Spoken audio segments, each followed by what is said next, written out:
A positive female role model in my life is my grandma. She's always been kind to everyone, she respects everyone. It's probably my mum, because she takes care of me and tells me what's wrong and what's right. A positive male role model in my life is my dad. He helps me with my homework, and when times are tough, he's always there for me. My sister, because she's always teaching me new things. My older brother, because he's taught me how to do stuff in sports, like football and rugby. I think the lionesses are good role models because they never give up and they never back down. They're really good because they're just saying girls can do anything, girls can play football.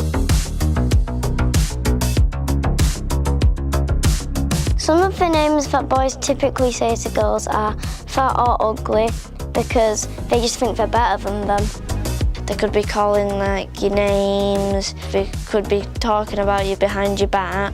Some of the things I've heard boys say about girls is that they're not good enough, they can't do this. Boys say that girls are weak and not as talented as them. Say girls are not good at sports and boys are better, and it's not right to say things like that. I've heard a lot of boys being mean to girls in football because they think, oh, you haven't played for long enough, so we're just doing boys' teams. I think it's hard to speak back because sometimes the boys will just make fun of you even more. Everyone has done it in their life. They have called someone and called it banter, but you shouldn't even call them even if it is banter. Some people will just go, oh, you're just a crybaby, it don't matter. And they'll just say, it's just a joke, but maybe they won't take that as a joke and they'll get really upset by that.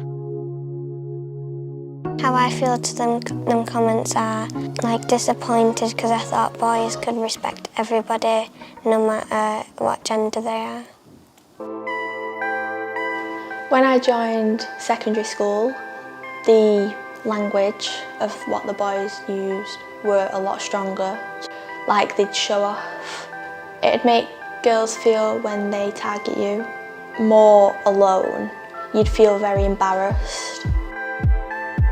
What I feel when I hear violence against women or girls, I automatically think about the dominance of men over women and how you feel quite unsupported, so you feel quite vulnerable. I'd say girls who are vulnerable comes to mind, who are experiencing abuse, physical or mental abuse. This can be experienced at home, with their peers, at school, maybe at some community clubs they might go to. I automatically just think of unnecessary harassment or just horrible words, horrible abusive behaviours, tripping up, physical, just direct no names, no polite answering oh can I have what's your name, and it's just straight into woman or you, and then it gets really inappropriate from there, and it's just words that I don't know where they hear them from, but they'll get more offensive and more direct and just more personal.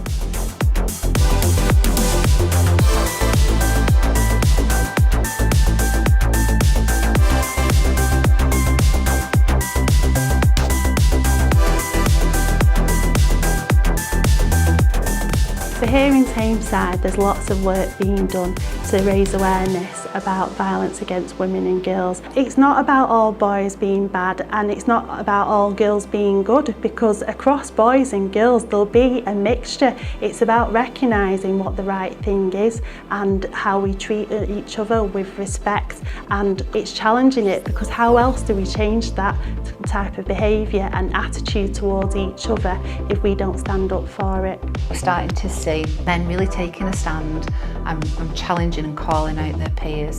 There's been national campaigns, there's been local campaigns that have really focused on that positive element of men being allies to women and girls. I'm really starting to call out behaviours when they see it, and we recognise that can be difficult, but it takes one person, it takes a couple of people, it takes one group of friends who think, actually, we're not comfortable with this, we don't want to see this, and we are going to call it out. And the more that grows, the more people feel confident to be able to challenge those behaviours when they see it. Look at me when I'm talking to you. Just show me the messages. Give me the phone. Enough. We can let victims of coercive control know that support is available. Coercive control is a pattern of behaviours where one person controls another person through fear or intimidation. Controlling coercive behaviour can start off really innocently, where the victim may not even realise that something is not right, and then the perpetrator will build that up where they will slowly make the victim dependent on them, and it might be that they isolate them from their friend group and make comments about the friends that they're a bad influence on them, and it'll make the victim start thinking the same opinions really and cut themselves off. Coercive control is manipulation, it's constant, made to feel like you're the negative one, like you're the one that's in the wrong when they're the one in the wrong, when they're the one that shouldn't be acting that way, that shouldn't be saying them certain things. Controlling relationships are quite hurtful sometimes because you feel like someone's making you do it, like peer pressure. Someone's making you do something that you might not want to do. Controlling relationships, I don't think anyone should control it. I think you're both equal and you both should stand up and say what you want to say. A healthy relationship is where you do have that respect and kindness for each other and you take on that person for who they are. An unhealthy relationship is when you start trying to change that person and making them feel intimidated, abusive towards them, and just overall reducing their confidence in themselves. It may be somebody's checking your phone all the time or checking your social media without your consent, controlling who you see or where you go or what you wear. So you haven't got that element of being an individual, being yourself. You start to change your behaviours to pacify or please that person to an extent where you're no longer being yourself.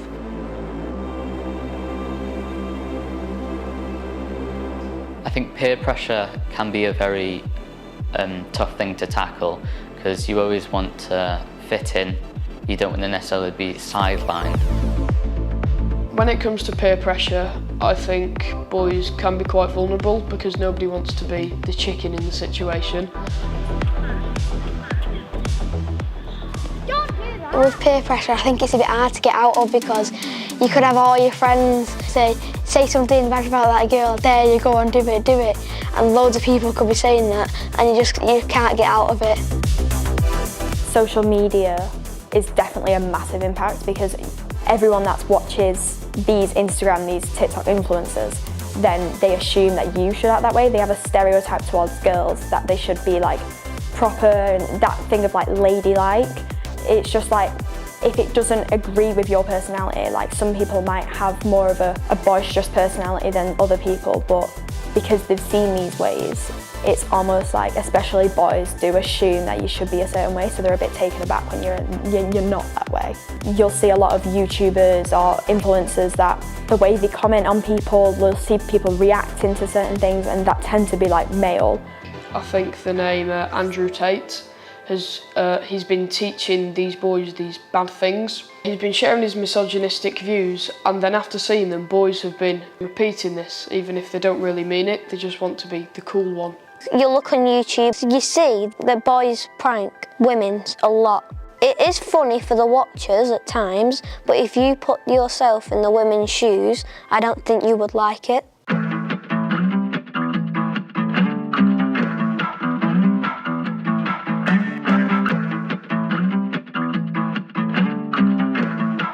Do you think we're friends? Yes. Because whenever one of us is down, we're just there for each other. If I heard some mean things said about Maddie, then I would definitely, if it was a couple of people, I would definitely go up and say something about it. But if it was a large group of people, I would tell a trusted adult or her parents. I feel happy that I have such a good friend that's always there for me and will help me no matter what. Boys can be really good allies, and especially if they have siblings that are girls and they're around a lot of girls, and they'll understand the emotions and feelings that they're going through, and they're probably going through it themselves. I think boys can be really good role models and make such a difference when they go into high school and see this type of behaviour.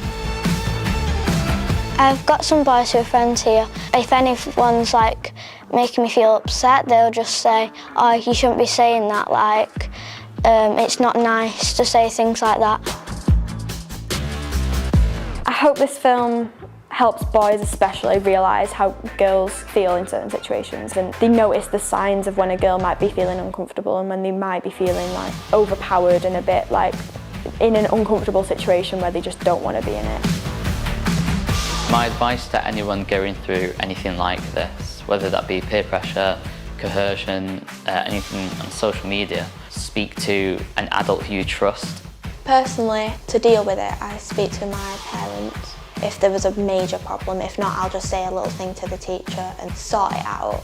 And if you don't want to speak to any of them people, you've also got Childline, where you can go on the website and speak to someone that could make you feel in a safer place and feel more confident in being you.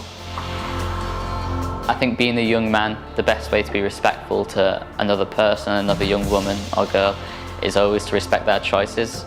You know, everyone is entitled to their own opinions, their own choices of appearance. Everyone is their own unique person. It's important to respect whoever anyone is.